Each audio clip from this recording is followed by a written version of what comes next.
میں اردو تقریر پیش کرنے کے لیے کافی ہمیں اب یہ انتظار کرنا ہے، مولانا لائبریری میں مصروف ہیں اور بہت جلد لائبریری سے تشریف لائیں گے۔ اردو تقریر کے لیے میں محمد سلیمان کو دعوت دیتا ہوں، ادارہ علمیہ سال اول۔ یہ حافظ ہیں اور عالمیت کرنا چاہ رہے ہیں، پہلا سال ہے۔ محمد سلیمان آئے اور اردو میں تقریر پیش کریں۔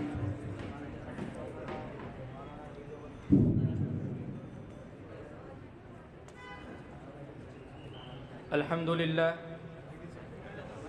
لله رب العالمين والصلاة والسلام على رسوله الكريم أما بعد فأعوذ بالله من الشيطان الرجيم بسم الله الرحمن الرحيم واعتصموا بحبل الله جميعا ولا تفرقوا واذكروا نعمة الله عليكم إذ كنتم أعداء فألف بين قلوبكم فأصبحتم بنعمته إخوانا صدق الله العظيم قال رسول الله صلى الله عليه وسلم المسلم أخو المسلم المسلمون كجسد واحد او كما قال عليه الصلاة والسلام۔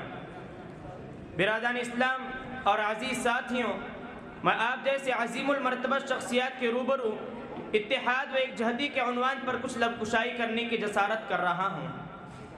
آج مسلمانوں کے اندر نفرتوں و عداوتوں کی خلیج اور آپسی تنازع کی ایک مہلک بیماری ہر مسلمان کے رگ رگ و ریشے ریشے میں سما چکی ہے۔ ہمارے اندر اختلافات و تنازعات و تشاجرات نے جنم لے لیا ہے، جس کی بنا پر مسلمان ذلت و رسوائی کے دلدل میں پھنسا ہوا ہے۔